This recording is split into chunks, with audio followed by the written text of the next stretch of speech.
19 de mayo San Pedro Celestino, 1215 a 1296. Papa número 192 y fundador de la Orden de los Celestinos. En la celda abandonada por el fundador de la Orden de los Celestinos, al bajar del Monte Murón para tomar la pesadísima carga del sumo pontificado, encontraron entre los papeles un cuaderno escrito de su propio puño y letra que contenía buena parte de su vida. Este documento es el que nos ha servido para el sencillo relato que nos ocupa.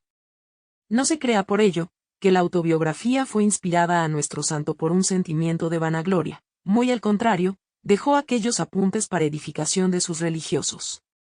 Pedro Angelario, llamado más tarde Pedro Murón, hoy conocido por el nombre de Celestino V, Papa, y más generalmente por el de Pedro Celestino, nació probablemente en Isernia, ciudad de Campania, Italia, en 1215, de padres sencillos y temerosos de Dios. Tuvo 11 hermanos, clara muestra de la protección del cielo sobre su familia. Pedro fue el penúltimo.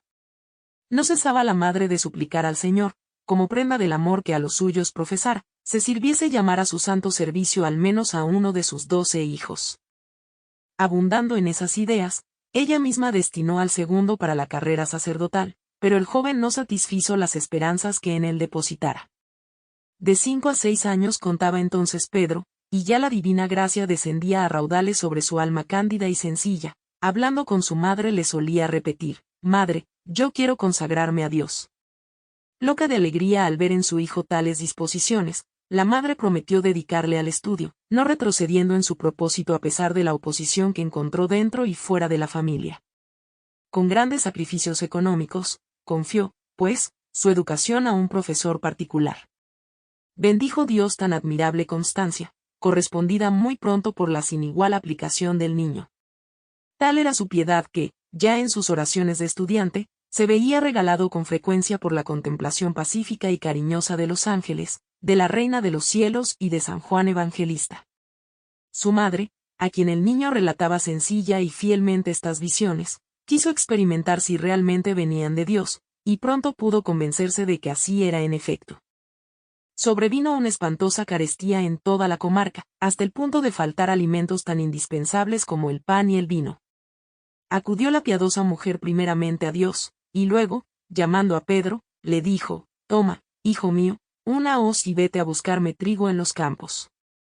Nótese que el tiempo de la cosecha estaba aún muy lejano y el trigo todavía en yerba. Obedeció, no obstante, el niño y tío tardó en volver cargado de trigo maduro y hermoso. Aspira Pedro a la soledad, se retira al monte Murón. Desde jovencito suspiraba por la dicha de servir únicamente a Dios, y con preferencia en la soledad. Pero yo no sabía, confiesa él mismo más tarde, con ingenuidad y franqueza, que se pudiese ser ermitaño viviendo en compañía. Pensaba que había de estar siempre solo, tenía yo mucho miedo para permanecer así, particularmente de noche. Con esta incertidumbre llegó nuestro santo hasta los 20 años, edad en que, animado por la gracia, acude en busca de un amigo suyo y, comunicándole francamente su propósito, le dice: «Salgamos de nuestra patria y huyamos a la soledad para servir a Dios. Pero vayamos antes a Roma, y no emprendamos nada en asunto tan serio sin el consentimiento de la Iglesia». Hallaron eco, efectivamente, en el corazón de su compañero estas palabras, y pusiéronse muy pronto en camino, pero al fin del primer día de marcha, extenuado el compañero de Pedro, propúsole desandar lo andado.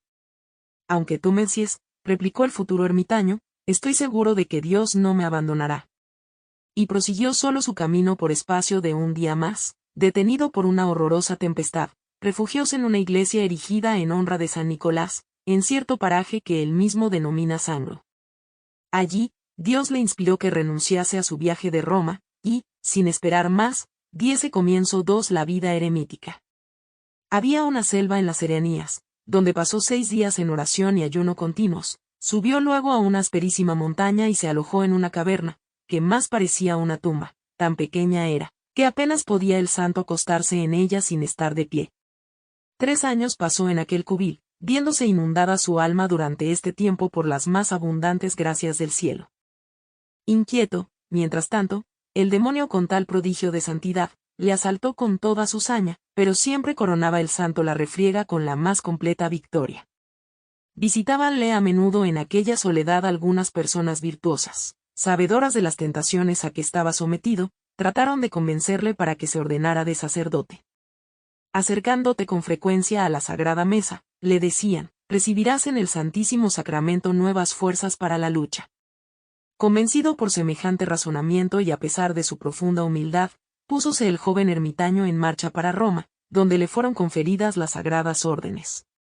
A su vuelta, tomó Pedro el hábito de San Benito en el monasterio de Faifola. A pesar de ello, consiguió de su abad licencia para retirarse, en 1239, una gruta del Monte Murón, cerca de Sulmona, para poderse entregar mejor a vida más austera. 5 años pasó en aquella soledad, iluminando la comarca toda con el resplandor de sus virtudes, y en medio de privaciones sin cuento, a las cuales añadía, además, tremendas maceraciones. Pero Dios estaba con él, y como no se deja vencer en generosidad, prodigábale en su retiro inefables consuelos. Diariamente subía al santo altar con un fervor angelical. Envidioso de tanta virtud, sugirióle el demonio astutamente que la celebración de los sagrados misterios atraía a la gruta demasiada gente, y que un vil pecador no era digno de ofrecer a Dios tan augusto sacrificio. Inoculadas así en su espíritu la perplejidad y la duda, iba el santo solitario a ponerse en camino para consultar al Papa, a pesar de la nieve y del invierno, cuando una visión le detuvo en sus propósitos. El piadoso abad de Faifola, muerto poco tiempo hacía, se le apareció en sueños al pie del altar y le dijo, ruega por mí, hijo mío, y permanece con Dios.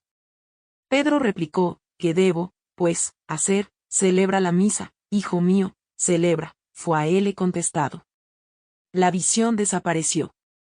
El mismo día visitó el solitario a su confesor, que le habló en el mismo sentido. Serenado el santo, prosiguió su vida contemplativa. Al pie del monte Magela en 1244, Pedro, que buscaba de continuo la soledad, retiróse al monte Mactla, en la diócesis de Chieti, donde se le juntaron algunos discípulos, atraídos por su santidad. 2, nada más, tuvo en un principio. Este número aumentó rápidamente, a pesar de su resistencia, puesto que hubiese querido permanecer a solas con Dios.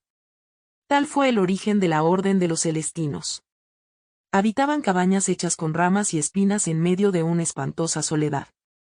Una blanquísima paloma vivió durante 2 años en medio de ellos, tomando la comida en el mismo sitio que más tarde serviría para la erección del altar mayor de la Iglesia del Espíritu Santo, acabada el año 1247.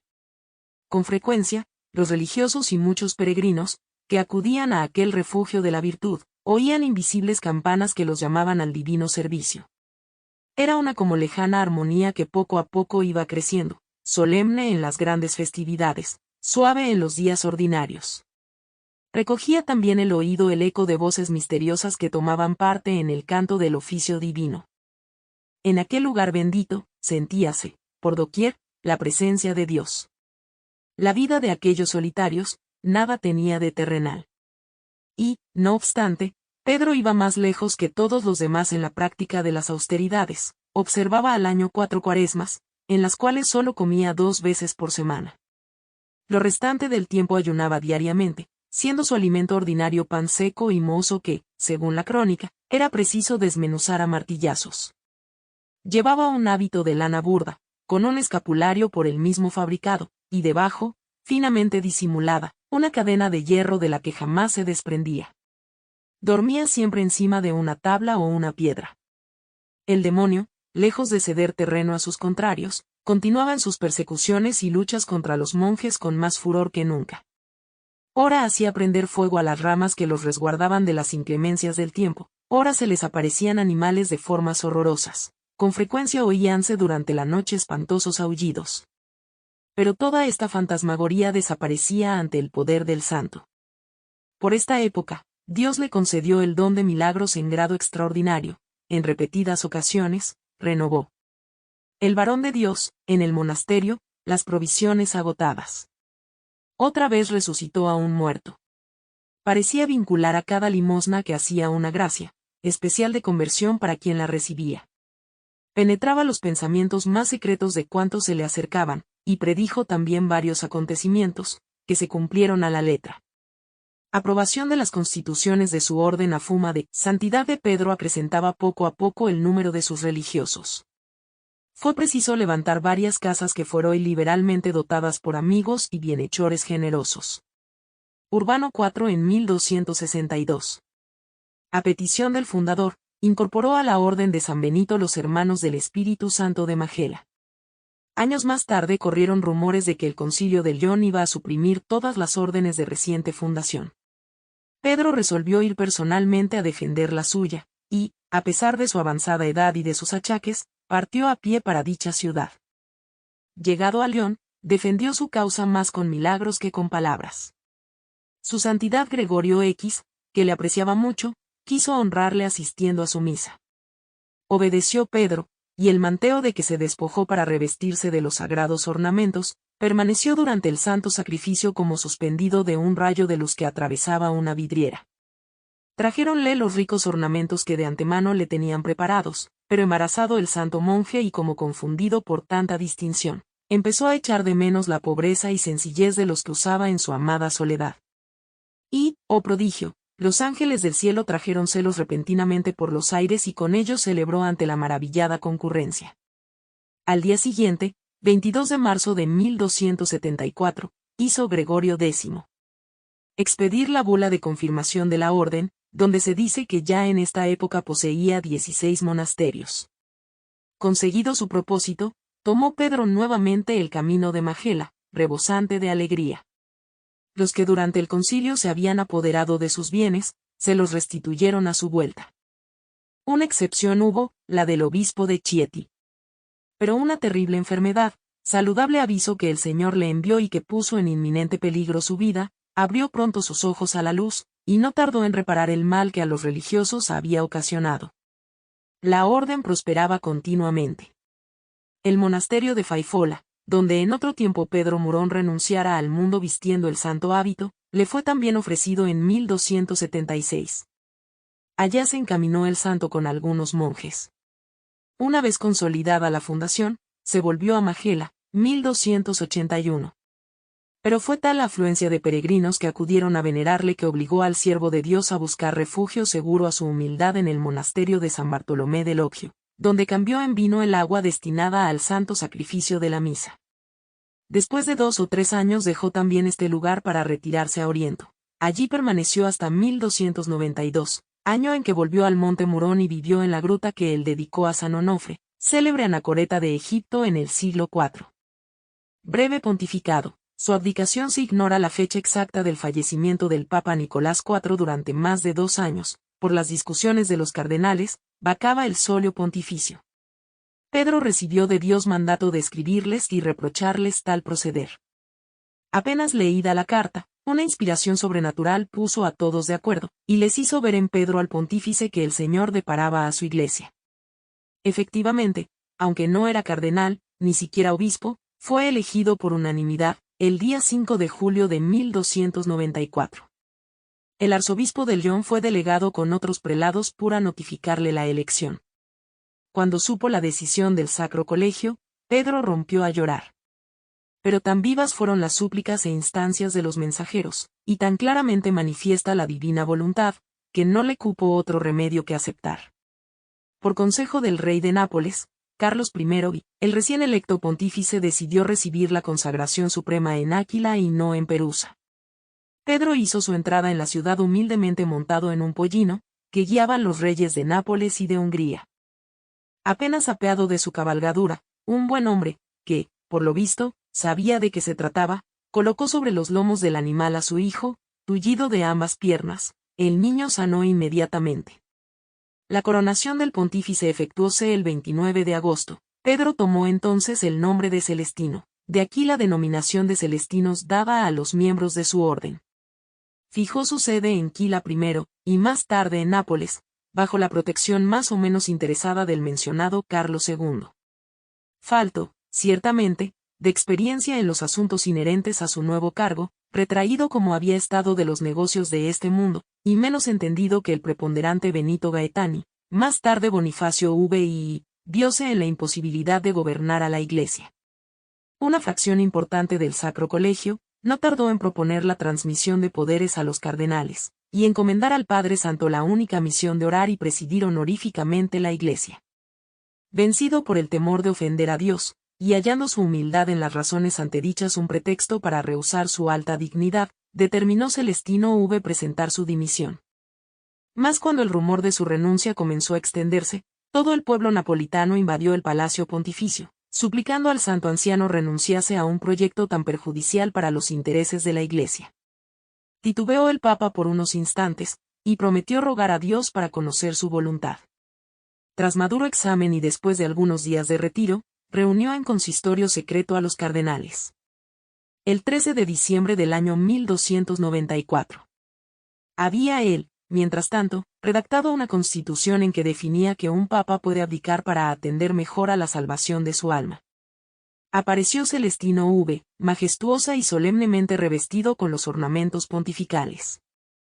Y después de haber prohibido a los cardenales interrumpirle, leyó con sonora y potente voz el acta de su renuncia a la tiara, y yo, Celestino, movido por tan legítimas causas como son, la humildad, el deseo de vida más perfecta y el de no gravar mi conciencia, mi falta de ciencia y el anhelo de encontrar el descanso y consuelo de mi vida pasada, dejo voluntaria y libremente el papado, transmitiendo desde este mismo instante al Sacro Colegio de Cardenales la facultad de elegir, pero única y exclusivamente por vía canónica, un pastor para la Iglesia Universal. Enseguida salió de la sala, y a los pocos momentos volvió a entrar revestido de su tosco sayal de ermitaño. Esta abdicación fue muy discutida. Dios mismo se encargó de justificar a su siervo. Al día siguiente, Pedro Celestino curó a un cojo al terminar la misa con solo echarle la bendición. Dios le concedió el don de milagros hasta su muerte. 11 días más tarde, y tras un solo día de conclave, el 24 de diciembre de 1294, era elegido papa en Castronuovo, cerca de Nápoles, Benito Gaetani, que tomó el nombre de Bonifacio VIII. Prisión y muerte parecíale un siglo al piadoso anciano cada momento que se difería su vuelta a la soledad. Pidió al nuevo papa este favor, pero el pontífice no juzgó prudente otorgárselo, al contrario, le invitó a acompañarle a Roma. Temía Bonifacio que en caso tan singular y no estando todos conformes con la abdicación, fuera Pedro Celestino instrumento de un cisma, cuyas consecuencias hubiesen sido funestísimas para la Iglesia. Y a agitación espiritual y moral de aquella época justificaban tal providencia. Mas Pedro huyó secretamente de noche. Cuando llegó al Monte Murón, fue recibido con alegría extraordinaria. Pocos meses bastaron para que los emisarios del rey de Sicilia diesen con su paradero y le condujeran a presencia del romano pontífice, que, a la sazón, se hallaba en Anagni. Recibiólo éste con deferencia, pero tuvo el cuidado de poner a buen recaudo a su predecesor, rodeándole, no obstante, de los honores que le correspondían. Asignóle Bonifacio VIII. Para su estancia el castillo de Fumona, cerca de Anagni, agosto, 1295. Mas la rigidez y severidad de la guardia cambió en prisión la nueva residencia. Relegóse al santo anciano a una celda muy estrecha, y únicamente le dejaron a 2 de sus hermanos para que le hiciesen compañía en el rezo del oficio divino. Transcurrido algún tiempo, aparecióse San Juan Bautista a Bonifacio VIII. Y reprochóle su proceder para John el santo cautivo. Asustado el Papa, envió a Fumona a hombres de confianza, para cerciorarse del modo como era tratado el siervo de Dios. De madrugada llegaron allá los emisarios, y vieron al santo anciano en el altar, donde, a pesar de ser la festividad de San Juan Bautista, celebraba una misa de requiera. En el solemne momento de la elevación, viéronle en éxtasis, levantado del suelo y con el rostro radiante. Supo Pedro por revelación todo lo que pasaba, y así, cuando la misa hubo terminado, transmitió a los mensajeros las palabras más consoladoras para el Papa Bonifacio, por el que siempre conservó sentimientos de veneración. Después les explicó por qué de la celebración de una misa de requiem en día de tanta solemnidad. Esta misma noche, díjoles, ha muerto uno de mis mejores amigos. Y Dios me lo ha dado a conocer al tiempo mismo que me anunciaba vuestra llegada. He celebrado tan de madrugada, para que aquella alma no estuviese detenida en el purgatorio. 9 meses hacía que vivía en Fumona el santo prisionero, cuando el Señor le reveló que estaba próxima la hora de su muerte.